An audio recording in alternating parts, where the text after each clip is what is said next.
Morning and welcome to this Wednesday, April 5th, 2023, 10:15 a.m. agenda. This is the Hawaii State Senate Committee on Commerce and Consumer Protection in Capitol Room 229 to consider three measures on this agenda. The first is HB 369 HD1. Oh, I'm noting this is a live stream hearing on YouTube because we are on a deadline day. In the event that there's some abrupt, unforeseen technical difficulty that causes us to reconvene, we're going to try and just reconvene as soon as we can so that we can get these decisions made on these bills before the deadline. First measure, again, is HB 369 HD1 relating to the Public Utilities Commission. This measure exempts a public utility and water carrier from obtaining the required Public Utilities Commission authorization when disposing of a fully depreciated asset or property with a zero net book value. There's also a defective date on the measure. Testifying first, we have the DCCA Division of Consumer Advocacy with comments. Good morning. Good morning. This is Lisa Kim. I'm testifying on behalf of Dean Nishina, and we are standing on our written testimony in providing comments. Thank you, Chair. Thank you very much. Next, we have James Abraham for Hawaiian Electric Company in support. Good morning. Good morning, Chair, Vice Chair, members of the committee. James Abraham on behalf of Hawaiian Electric, testifying in support of House Bill 369. I believe the committee has received our written testimony in support of this bill. The bill will increase efficiency by allowing the utilities to donate or dispose of property that is fully depreciated without the need to go through the PUC administrative approval process. Hawaiian Electric is in alignment with the PUC on revised language that we believe will serve the intent of this bill, and we respectfully ask that the committee consider our proposed amendment. Thank you for the opportunity to testify. I'm available for any questions. Thank you very much. Next, we have the PUC offering comments. Good morning. All right. Good morning, Chair, Vice Chair, and members of the committee. My name is Daniel Park. I'm here on behalf of the Hawaii Public Utilities Commission. I stand on the commission's written testimony, and I'm available for questions. Thank you. Thank you very much. Next, we have Young Brothers in support and Matson Navigation Company in support. That's all the registered testimony we've received. Is there anyone else who would like to testify? Members, questions? Okay, the next measure is HB 642 HD2 relating to consumer protection. This measure requires check cashers to report suspected financial exploitation of elders and vulnerable adults in relation to check cashing. It also authorizes a check casher to refuse to cash a check in situations of suspected financial exploitation and provides immunity for check cashers who are acting in good faith. DCCA Office of Consumer Protection in opposition. Good morning. Good morning. My name is Mata Moriarty. I'm the Executive Director of the Office of Consumer Protection, and the department opposes this bill. The bill duplicates existing requirements under the Federal Bank Secrecy Act for check cashers, which are a subset of money service businesses. Since 2020, money service businesses have filed 764 reports with FinCEN in the state of Hawaii involving suspected elder financial exploitation. This bill would duplicate those reports. This bill would propose that OCP receive the reports from on the state side of elder financial exploitation.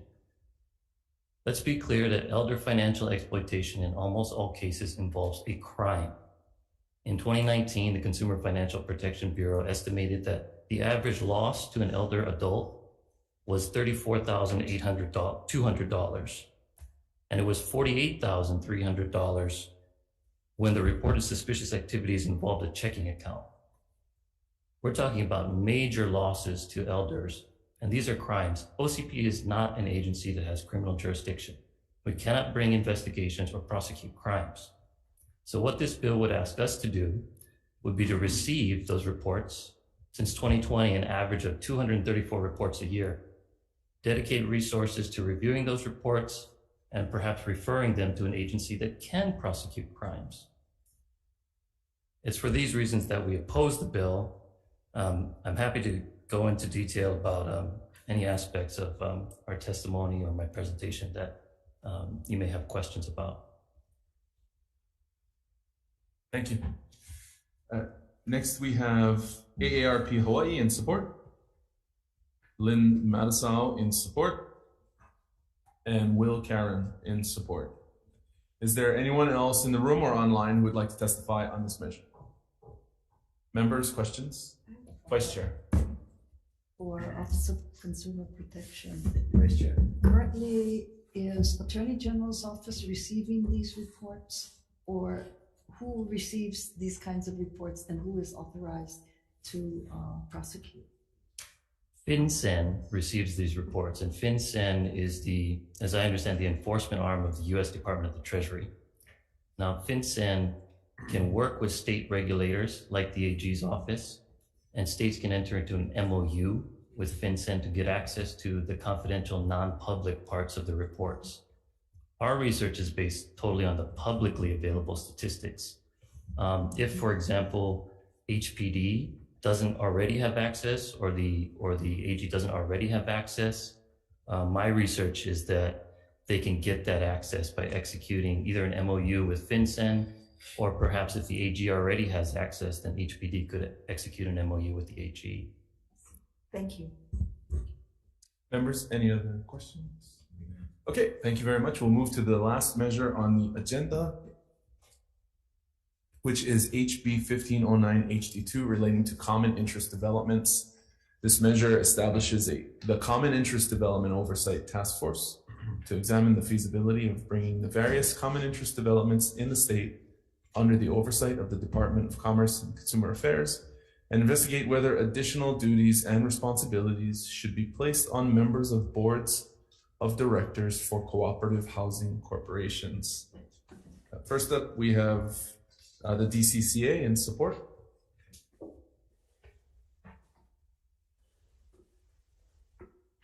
Good morning. Good morning, Chair, Vice Chair, members of the committee. I'm Nadine Nando. I'm the Director of the Department of Commerce and Consumer Affairs, and we stand on our written testimony in support of this bill. Thank you. For questions. Thank you. Next, we have Jane Sugimura in support. Good morning. Good morning, Chair, Vice Chair, members of the committee. You have my testimony in support. The bill contemplates, oversight by the DCCA. My testimony focuses on, having the task force look at the obligations of the board of directors with respect to the unit owners. And the condominium statute has got 191 separate provisions. The condo and the co-op and the 421J statutes have substantially less. Okay, and what happens, and I get calls all the time asking, for assistance. The condominium statute has a provision that says that owners are entitled to certain records, contracts, financial statements. The co-op and the HOA statutes do not. And, the condo statute allows a way for owners to get those documents. Those other two statutes do not. The condo statute has a provision that says that the board cannot retaliate against unit owners. The co-op and the HOA statutes do not have that. The condo statute has a provision that says that unit owners can participate in the deliberations of the board. The co-op and the HOA statutes do not have that. There are many other differences, and what my concern is, or our concern is that you set up a task force and you let the stakeholders participate and let them take what they want from the condo statute. If they want to keep theirs in separate statutes, and take what is available to condo owners and allow co-op owners and HOA unit owners, homeowners, to have those same rights. And that's what we're advocating for. And that's why we ask that you pass out this bill. Thank you very much. And I'm available for questions. Philip Nerney in opposition. Good morning. Good morning, Chair, Vice Chair, committee members. My name is Philip Nerney. I've represented associations for over 30 years. I oppose this measure on the basis of my written testimony. I note the comments of Gordon Arakaki, who was involved chiefly in the recodification of condominium law some while back, at which point in time this very idea was expressly rejected, particularly in relationship to the significant differences between these types of entities. With respect to cooperative housing corporations, there are almost none in the state. With respect to planned community associations, they, as the Supreme Court of Hawaii has noted expressly, are creatures of the common law, whereas condominiums are creatures of statute. So there is a difference between those entities precisely because of the nature of those entities. And so while and I'm sure most people in the industry respect the policymaking role of the legislature, I think you'll find that the factual predicates stated in the findings for this bill are utterly without merit. And if the legislature is inclined towards looking at this, I think a different vehicle would be appropriate. Thank you. Thank you. Laurie McGuire testifying for CAI LAC Hawaii chapter in opposition. Chair not present on Zoom. Thank you. Lila Moore for Hui Oia'io in support. Good morning. Aloha Chair, Vice Chair, and members of the committee. I'm Lila Moore, founder of Hui Oia'io, an ever-expanding coalition of owners in common interest communities throughout Hawaii. On behalf of the Hui, I stand on my written testimony and reiterate these comments. For years, statements were made in hearings that were unchallenged, including that mediations work. But when we met with the DCCA real estate commissioners, condo specialists last month, we learned that data necessary to gauge the success or failure of mediations was neither collected nor analyzed. Thus the statement, mediations work, appears to be an unverified opinion that is easily contradicted by data obtained from the Real Estate Commission's Hawaii Condominium Bulletins. To make informed decisions, we need more than the mere opinion of what someone hopes is true and repeats it often enough to make it appear true. The Hui supports the intent of House Bill 1509 HD2 to expand the protections under Hawaii Revised Statutes 514B that supposedly exists for condo owners to owners in other common interest communities. However, some of the assumed protections do not exist. While there are differences in the various common interest communities, the growth of the Hui demonstrates that there are more similarities when it comes to the lack of and need for consumer protections. Mahalo for the opportunity to testify. Thank you very much. Next we have Paul Isle and Koftanau in opposition. Not present on Zoom, Chair.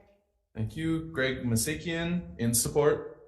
Also not present on Zoom. Dale Head in support. Oi. Good morning. Aloha. Gentlemen, I fully support this. I was in a condo complex for 3.5 decades. I was on board for over 10 years. I audited our proxies on an after-the-fact basis and found irregularities. The conflict of interest is astounding when the companies that handle money are allowed to also handle elections. That's a big time no-no. And we go to the DCCA, they say, well, we can't do anything about it. Well, that's nonsense. So we need this task force to do some ethics into this business of elections. They should be honest, all right? They shouldn't be tricked out or manipulated for profits. And I volunteered to be on this task force myself as an advocate for due process and voting rights of members of associations. Thank you. Thank you very much. Next we have the Palehua Townhouse Association in support. The Honolulu Tower AOAO in opposition. Mark McKellar in opposition. Raylene Tenno in support. Tim Apicella in support, Anna Maria Miru in support, Helen Jo, Afasione Shibli Kekua, all in support. The following individuals, all in opposition: Richard Emery, Lynn. Just a second. We're getting there. Lynn Marisol, Jonathan Billings, Ann Anderson, Jeff Marsh, Steve Glanstein, Mary Freeman, Mark Hagedon, Lance Fujisaki, and Lori Sokach, all in opposition. Mr. Cedino, please proceed. Good morning. Yes, thank you. Good morning, Chair, Vice Chair, and members of the committee. My name is Jeff Cedino, and I'm offering comments. This bill assumes that DCCA, the real estate branch, or RICO, are active in the enforcement activities for common interest communities. While they do provide education, they are not active in enforcement. This perspective is common to both owner advocates and the trade industry. This perspective is discussed at length in the testimony from CAI, starting halfway down on page 3. CAI quotes the real estate branch as follows, quote, "The philosophy underlying the condominium law is self-enforcement by the owners of the association," end quote. My personal experience with RICO was the same, where they told me that they would not pursue my complaints against Hawaiiana because 514B intends for the owners to be responsible for enforcement of 514B, and RICO's goal is to have, quote, "very little government authority or involvement," end quote. I believe this bill may have been carved out of a larger bill that sought to establish an ombudsman's office, since RICO was not doing enough to assist owners in resolving their disputes beyond providing voluntary education. I think the end goal of this bill would be better served if some sort of functioning enforcement mechanism was in place, either with RICO and ombudsman's office or an ombudsman's-like office. Thank you for the opportunity to provide comments. Thank you very much. Gordon Arakaki offering comments. Susan Trombley in support. Marsha Kimura in support. Is there anyone else who would like to testify in this measure? Members, questions? Senator McKelvey, you raise your hand first. Go ahead. You can go ahead first. Okay. I don't know who to ask this of. I guess I could ask Jane or the director. Jane. I'm reading the preamble of the bill, and it just seems to be aimed at, planned community associations. I'm sorry? It seems to be aimed at planned community associations. I'm reading the preamble, and it says that where there's no dispute resolution process in place, so therefore they got to, go to court. No, there is a dispute process in 421J. They allow for mediation and arbitration. Mm-hmm. They both the co-op and the 421J do have, but they're very small. I mean, you have that right. Whereas in 514B, you have evaluated mediation, and you have, and because they're, they register with the DCCA, the mediation and right now, the voluntary arbitration, voluntary arbitration and the evaluated mediation are subsidized by the Condo Ed Fund. Mm-hmm. So that, so that's a benefit that is not available to the co-ops and the HOAs if they want to do mediation or arbitration, because there's no fund. They pay for it out of their own pockets. What would, I guess, be the feedback on standing up a fund and then adding them to the evaluate mediation? To me, that's why, when I was asked about this and early on, before the session began, that's why I suggested to Speaker, whose bill it is, Speaker Saiki, I guess who introduced it, that you set up a task force and you get the stakeholders, you find out what they want, and you ask them whether they want to come under the big umbrella, and be regulated by DCCA or not. And I know I get calls from people. In fact, I got a call yesterday from a co-op owner and saying, my board's retaliating against me. What can I do? I said, I'm sorry, but you know, you're gonna have to hire a lawyer and probably go to court. If you were a condo, there's a non-retaliation statute. And I could, you know, instruct you, I tell you to go to the DCCA website, which is wonderful. The DCCA website, you know, is really what they've got 3-minute videos. They've got lots of written materials that, you know, I constantly tell people, go to the website, and it has lots of free advice. And if you're a condo owner and you do a guided mediation, there's a condo ed fund that will pay, you know, for the neutral. You don't have that for co-ops. And so, you know, There's a lot of condo people testifying on the bill. I'm sorry? I mean, there's a lot of condo people testifying on this bill. I mean, most of the testimony coming in support are from people in condominiums covered. I know, it doesn't, I mean, it's not gonna affect condos. Yeah, I know, that's why I was like, why is there, I mean. And that's why, you know, it affects co-ops and the 421J community associations. And, you know, my feeling is it's not up to me what I would like to see. You know, that's why I think you should have a task force, have the stakeholders participate and report back to the legislature as to what exactly they want. I know that I get calls and I have to tell them, I'm really sorry, but if you're a co-op or an HOA, you have to hire a lawyer. You know, there's not anything I can point you to that's gonna help you. It's gonna cost you money. And real quick, last question, Chair. I mean, right now there's only one designee from the DCCA on the task force. Do you think it should be enumerated to include specific divisions like the Real Estate Commission and RICO on there? I think the Real Estate Commission, the realtors, you know, would be useful. But like I say, there are, you know, community HOA people out there, people who are involved in, you know, in the management, you know, property management companies. You know, you should have the stakeholders participate in the task force and to have somebody there from the state, the DCCA, these are your options. You know, option A, you can, you know, be part of the DCCA and pay a registration fee and do this and that and this and that. And, you know, let them tell you and let the task force come back to the legislature and say, you know, we've met, we've talked to the stakeholders and this is what we want. You know, and to me, I think that's better than us saying, oh, we think this is good for you, so why don't we make a law and give you this? You know, to me, I think that's backwards.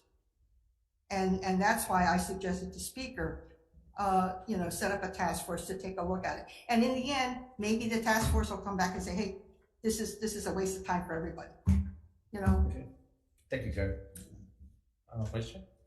I guess my follow-up questions would probably be to Department of Commerce and Consumer Affairs. And Jane, I think you can also weigh in on it. So I would ask Director Ando if she could also join you at the table. It seems as though, you know, to follow up on Senator McKelvey's questions, the people who are weighing in from the condo community perspective seem to be concerned about specific problems that they want to have resolved, generally falling under the rubric of condo governance. First question I would have is, how many common interest associations do we have? And is there a need to consider whether there should be a combination, you know, umbrella approach for condo associations, co-ops, and these common interest developments? Well, to answer the question, I would have to go back and get that specific number for you. But I think because that is not, we don't regulate and we're not registering these types of common ownership interests outside of the condo, that's part of the issue. I think we don't have, but I will go back and look at how many we might be talking about to the extent we have that information. And I did want to, I guess, to the extent that I was listening to Ms. Sugimura's testimony, I did feel that there was in this bill the ability to add additional members to this task force as deemed necessary by the task force. And I think that is really where it would be important to, as she indicated, get more of the stakeholders involved in this task force, because I feel that opposition seems to be forecasting what the task force will be coming up with. And I view this as something where this is the opportunity to get stakeholders involved and get their input as well. So I guess then my broader question would be if, there's value in having the stakeholders participate in something, then the question I would pose to both of you is, shouldn't it be more appropriately directed at condo governance issues involving condo associations? And maybe, part of DCCA's role might be to help the various organizations and groups, like CAI, HCCA, and individual organizations and unit owners identify the areas where there seem to be the greatest number of problems, and then work with DCCA to quantify how best to address those problems. I mean, that to me would sort of seem to address where a lot of the testimony is coming from, rather than, what appears to be sort of a broader re-examination of the overall structure of all of these different statutes. Because to me, we should find out what's the scope of the problems we're trying to solve before we examine, what levels of statutory authorization and governance we should have. So I would appreciate your thoughts on that, both of you. Go ahead. Oh, well, I appreciate that there are, and the fact that there, as I was reading through some of the testimony, there were concerns about, from condominiums, about what is going on in the DCCA with regard to the condominiums we do have under our governance. And I would agree with you. I think there probably needs to be a broader, it indicates there's a broader scope of what should be looked at and understood in terms of the overall issue of condo governance, and then bringing, and the subset of that is whether or not these co-ops and other kinds of common interest ownerships that don't fall into that statutory regime right now. In a broader sense, we probably need to look at the overall condominium regime that if we're going to, this task force is going to look at putting something like those cooperative ownership groups into that same regime, that there probably ought to be a broader look at the whole operation in terms of how that is working. And if I can just, chime in, the reason, why, my input, why I think a task force is necessary is like I said, over the years, I get these calls. Can you help me? This is my situation. And there's certain things that, that aren't in the co-op statute or in the 421J. And I says, well, maybe what you have to do is talk to your legislature and have them expand 421J and add this provision and that provision. But, after a while, it gets to be so, you can't be doing this piecemeal, and that's why I'm saying you look at the broader group and get DCCA and the stakeholders together and decide how they want to change their respective, or if they want the same benefits as condos, maybe you want to be all under the same statute, which makes it very kind of complicated because they are different. Co-ops are, are corporations. I mean, if you look at a co-op and a condo, they look kind of like the same from the outside, right? Except a co-op is a corporation, and as a unit owner, you're a shareholder, and you get a proprietary lease, right? A condo, if you're a unit owner, you're like an owner. You have an ownership interest in the entity, and an HOA, you own your own home, but you have common interests in the roadway and maybe a park, a swimming pool, you know what I mean? Yeah. So, but they're similar in the fact that they are governed by a board of directors. And you have owners, whether you're a shareholder or a unit owner or a homeowner, who are members of an association, right? But yet you have condo owners who seem to have many more rights and benefits. And so, I have co-op owners who say, well, how come I don't have? I don't know, because your statute doesn't have it. And if it's an HOA person who says, well, how come, I can't get subsidized mediation? I says, because the condo statute as in you're not a condo. You have two buckets going on here. You have a bucket of 421I, 421J, and the need of some kind of process like condos. Then you have existing problems with the 514B people. You're throwing them all into one task force. It's kind of making a big mess. You almost need two task forces. A 514B task force, what's wrong with the state of the process now, and then a 421I and J, but I think what process should be available. I think, you have people who are in 421I and 421J who want stuff that's in 514B. Yeah. That's what's... Yeah, that's the 514B people have problems with the stuff that's in 514B. So, I mean, you have all of them in one task force. You see what I'm saying? Yeah. Well, I think it's basically the 514, the 421I and 421J people who want stuff that's in 514B. Yeah. So it's not so much the condo people who would be involved in the task force. Well, they're mentioned in here, so Yeah. they're thrown into the bucket here. So right. let's So separate the fish from each maybe other. that has to be clarified. Yeah. I'm sorry, Chair. I know you're on a deadline time. Please continue. No, I think it's.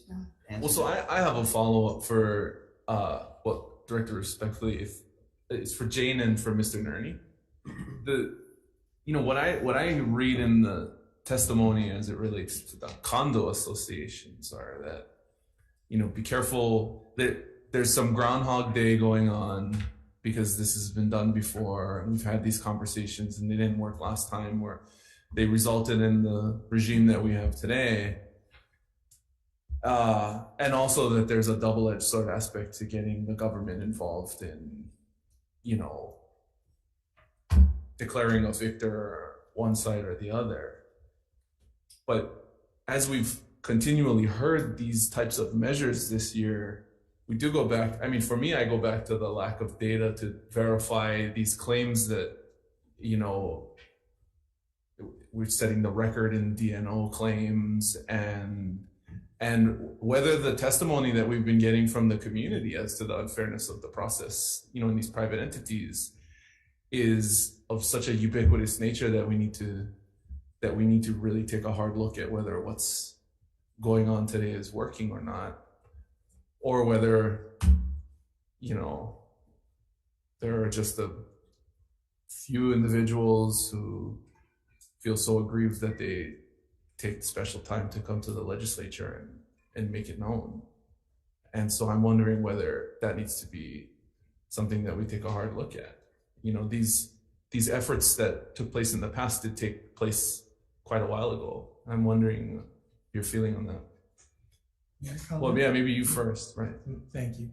So one thing I think is important is that the Blue Ribbon Committee that assessed the recodification of condominium law was very broadly based and very contentious. So the consumer advocate side, and Jane, you participated, was well represented. So all of these arguments are simply a repeat.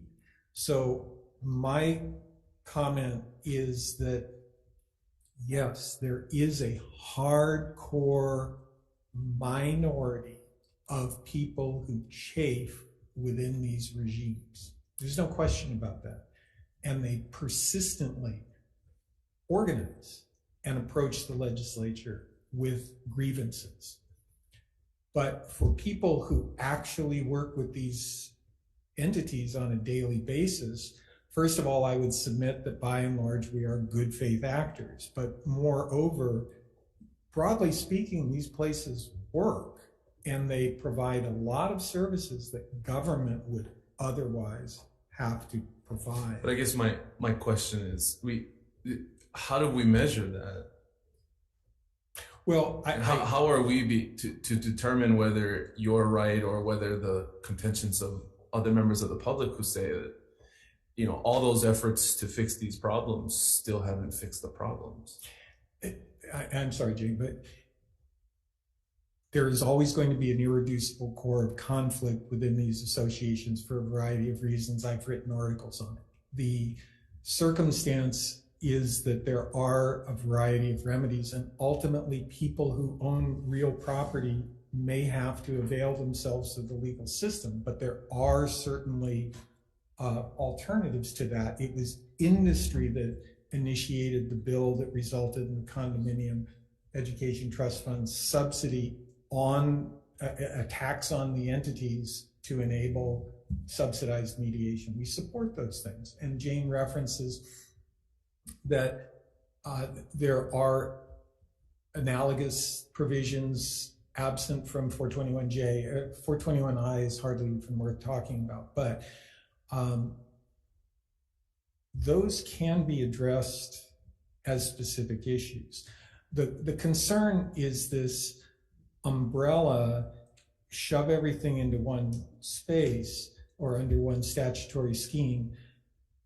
If it's going to be contemplated, and we obviously understand that the legislature makes policy, it really needs to be very carefully evaluated. And that's where I think Gordon Arakaki's comments are really important, because he was central to the recodification. So I would simply submit that these organizations by and large function, and that there is simply a hardcore of people who appear regularly here who have stories, they have grievances. And so it appears that there's this industry-wide problem that on a day-to-day basis, others would contend doesn't exist. For how the legislature determines that, I think between session, I think there can be informal efforts to identify, okay, is this a problem? Can we improve dispute resolution provisions? Because that's what it always comes down to, is these dispute resolution provisions. Industry supports it. I'm a mediator. I'm an arbitrator. I had a lot to do with introducing the bill to subsidize the mediation. I support all those things. The issue for 421J is they're contractual entities. They're not statutory entities. So there are a multitude of issues, significant legal issues about doing that. So if it's going to be approached, I would simply ask that it be really careful and be parsed out well in advance, so that there is an approach that can get a lot of buy-in from all areas. So, thank you. I appreciate that. Thank you. So for Jane, I guess maybe a clarifying question. Are there new problems we're trying to address here? And how do we measure? The new problems, I said the new problems, and they're not new problems, they're old problems. You have a subset of owners in all of these common interest communities. You have apartment owners, you have shareholders who are apartment owners and co-ops, and you have homeowners and HOAs. Okay, but they're all owners who all are members of associations. Well, so Jane, if you're saying there are no new problems, then this is Groundhog Day. So if we're going to take some action, how do we measure whether it's working or not? Well, in condos, you have the remedies. I mean, people who, in condo owners, before, when they weren't able to get their documents, when they wanted contracts, financial statements, and things like that, the legislature, made a law. And so now, if you're a condo owner, you can go and ask for a contract. It's in the statute. And you have, and the association has 30 days to turn it over. And you have to pay reasonable costs for the production of that document. It's not free, right? But if you're a co-op owner, you can't get that. If you're an HOA person, you can't get that. And what I'm hearing is that fair? And I said, so I don't know if it's fair. I just know that you can't do it under the way the laws are set up for your entity. And the way you can do that, I guess, is to go to the legislature and say, the condo people have that. Can we have that too? So I appreciate you. It does seem like the measuring stick as to whether it's working or not is how many bills we get introduced. And you get a lot of bills about people who can't get their documents, about people who are having trouble with their boards and, dispute resolution. And, that's what and Phil and I, we go back a long way on evaluative mediation. He was the one who taught us about evaluative mediation. And we came to the legislature, together, and we got it. And not only did we get it, we got it subsidized by the Condo Ed Fund. And it has worked. I join it. So I think you both answered my question. So thank you for that. And I'll ask the members if they have any other questions. I would just throw this in mostly. I mean, you have issues with evaluative mediation about the debt not being evenly dealt. You have owners who can't afford attorneys and associations, and the boards have attorneys. And when they go to evaluative mediation, the deck is stacked against the owners because they can't afford an attorney to have them there with them, that the association has. But with mediation, you don't need an attorney. You don't need it, but you don't need one. But obviously, if one side has an attorney and the other one does not, there is a definite. I would say, but what, to his point, and I'll just leave it at this, is that if we're going to be doing working groups, in my humble opinion, 421J stakeholders should be meeting on what parts of 514B should perhaps be extended to them, noticing the difference, but then a look at what is the current state of 514B and evaluate mediation today in 2023. And those stakeholders can meet and take a look at it and provide data, which the chair and vice chair said, insofar as, are there systemic issues still outstanding that need to be examined? Or, does the data show that, to your point, it's just a few people who can't seem to get the ruling that they want out of the process? So I'll just leave it at that.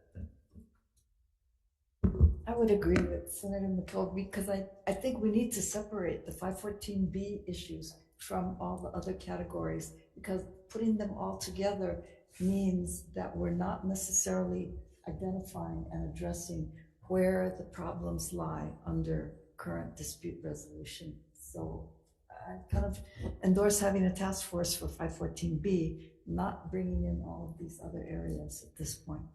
Okay. With that said, we will recess for decision making.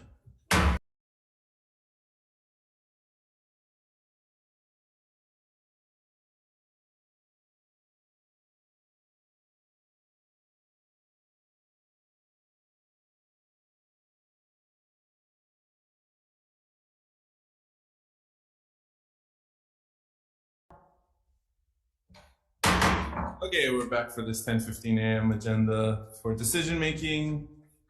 The first measure is HB 369 HD1. The recommendation is to pass this measure out with amendments. We will adopt the proposed amendments from the DCCA and from the PUC,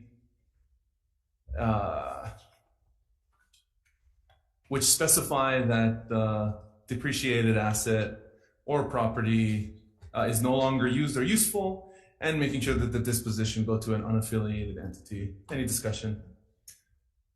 Seeing none, Vice Chair, passing with amendments. Chair votes aye. Thank you. Vice Chair votes aye. Senator McKelvey? Yes. Senator Richards is excused. Senator Allen? Aye. Measure is adopted. Thank you very much. HB 642 HD2, after hearing testimony from the DCCA, I find it compelling. We will defer this measure. And the final measure on the agenda is HB 1509 HD2. The recommendations are on this measure are to pass with amendments. We will create two different task forces, one to address the issues with 421J and a second group to address the issues in 514B, specifically an assessment of the ADR mechanisms that were put in place in prior legislatures. Any discussion? Okay, seeing none, Vice Chair, passing with amendments. Chair votes aye. Thank you. Vice Chair votes aye. Senator McKelvey? Yes. Senator Richards is excused. Senator Allen? Aye. Thank you. Measures adopted. Okay, we'll adjourn this and we will go into our 10:16 a.m. Decision making. We are reconsidering previous action taken on House Bill 11 HD2 to clarify before moving into conference, that the recommendations made in this committee are crystal clear. So vote to reconsider. Yeah. One thought is clarified, it's not necessary. Oh, not necessary. Yeah, we just announced, since we announced that we're rehearing.